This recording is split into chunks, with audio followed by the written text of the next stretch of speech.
Welcome to This Explainer. Let's just dive right in, because today we are unpacking a truly fascinating allegory. If you've ever felt that relentless, exhausting pressure to somehow prove yourself in the modern world, yeah, this story is absolutely going to hit home. It's all about a radical shift from a life built entirely on this exhausting need to achieve to a life that's anchored simply in belonging. Just think about this for a second. What actually happens when you strip away all your titles? I want you to hold on to that thought as we explore a story about what is, honestly, the ultimate societal snub. It has this ancient feel to it, sure, but it reveals something incredibly deep and maybe a little bit uncomfortable about human nature and the very real pressures we're all facing today. So the story kicks off like this. A king is throwing an absolutely incredible wedding. We're talking the undisputed event of the century here. Naturally, he invites all the most important, prestigious people in his kingdom. You know, the folks who've spent their entire lives accumulating prestige, influence, wealth, the expected VIPs. But here's the wild twist. When the big day finally rolls around, they all completely refuse to show up. No way, they just bail. Now, why in the world did these VIPs refuse? Well, their reasons might actually sound surprisingly familiar to us. They had businesses to run, they had properties to manage, they had pressing commitments and, quite frankly, a life of their own. These folks were simply way too busy with their own self-important lives to accept the invitation. Sure, the wedding was important, but come on, it wasn't important enough to interrupt the little empires they were so busy building. Faced with this massive rejection, the king does something completely unexpected. I mean, instead of flying into a rage and canceling the whole thing, he just throws the castle doors wide open to everyone. He invites the people right off the streets, the forgotten, the marginalized, the exact folks who would normally be considered a total embarrassment at a royal event. What was supposed to be a crushing humiliation for the elite suddenly turns into this massive, joyous celebration for the absolute least expected people. And this brilliantly brings us to the next major twist. There was a catch to this new guest list, and it caused a second, maybe even bigger scandal. Every single guest had to wear the exact same simple garment provided by the king. Just think about how we usually dress out in the real world. What we wear communicates who we want to be, right? It reveals our wealth, shows our social group, and essentially demands attention. But the king's garment, it's perfectly simple, literally identical for everyone. No elaborate decorations, no fancy labels revealing your social rank, and absolutely zero opportunity to impress anyone. It completely strips away all visual status. To really grasp why this simple piece of clothing was so scandalous to some people, we kind of have to look at the world outside those castle walls. Out there, we are constantly forced to climb this exhausting ladder just to manufacture an identity. We build an image, try to establish a solid reputation, frantically collect titles, earn our place, and constantly demonstrate just how competent we are. We are relentlessly, exhaustingly trying to prove to everyone that we are somebody. And the crux of the problem boils down to this incredibly powerful idea. Little by little, we confuse what we do to be recognized with who we actually are. Just let that sink in for a second. We get so completely caught up in the hustle, in being attractive, being interesting, being successful, that we actually lose sight of our true core selves right behind a highly curated resume. But cross the threshold into the castle and you step into a completely different reality. The king's simple garment completely flips the outside script. Inside, the logic is just so incredibly freeing. Putting on that garment essentially says, hey, you do not have to arrive already complete. You don't have to impress anyone. You definitely don't have to be better than the other guests. And the absolute best part, you were invited.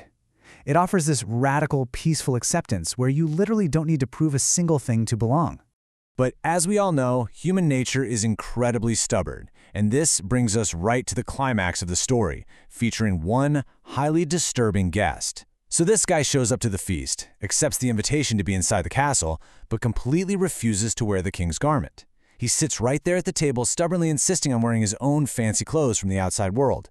We can really think of this person as the rebel guest. This is someone who's physically inside the castle, sure, but mentally, they are still entirely governed by the logic of the outside world. They absolutely refuse to let the king redefine their identity.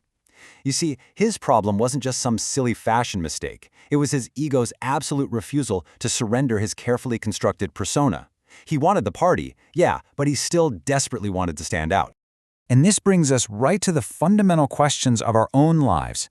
Outside the castle walls, society is constantly, relentlessly demanding an answer to this. Who are you? And when the world asks this, it fully expects an answer built entirely on your worldly accomplishments. You know the drill. Look at my job title, look at my bank account, look at my degrees.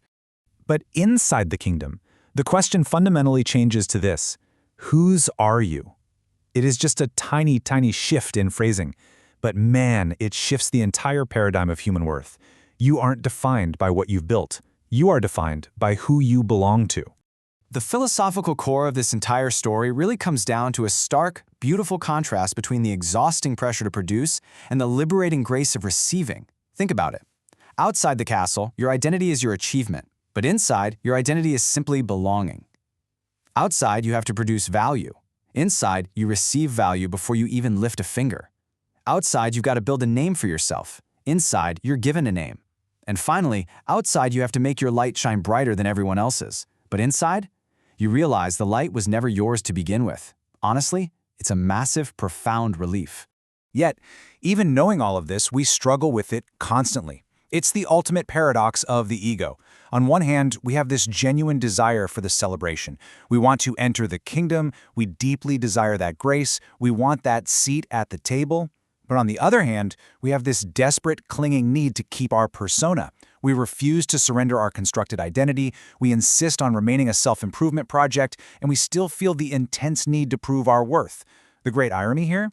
We desperately want the piece of the celebration, but we refuse to let go of the need to show off the fancy clothes we brought from home. Because just crossing the gates physically isn't enough.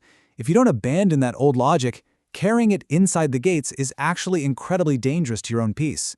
I mean, you might wear the simple garment, but still secretly miss your old one. You might spend your entire life trying to build a name all over again. You might constantly compete for approval even though you've already received unconditional love. And worst of all, you might look at the other guests around the table just to see if you're ranked above or below them. You just end up trapped in a cycle of judging yourself and everyone around you. Which brings us to the true heart of the whole story. The real scandal wasn't about the clothing at all. The king was never actually interested in discovering who had managed to dress the best. Not at all. He just wanted to know who was willing to belong. Ultimately, the people who spent their entire lives trying to appear worthy were the very ones who rejected the invitation. They literally couldn't put down their resumes long enough to just be a guest. Meanwhile, those with absolutely nothing to present found it incredibly easy to just accept the grace offered to them. So I'm going to leave you with this final provocative thought to consider about the identities we fight so incredibly hard to maintain in our daily lives. The story shows us that the garment the ego finds hardest to wear is the one that leaves no room for you to shine brighter than the king. So what about you? Are you busy proving who you are, or are you ready to embrace whose you are? It is absolutely a question worth asking yourself today. Thanks for joining me on this explainer, and I really hope this gives you a completely new perspective on where your true value actually lies.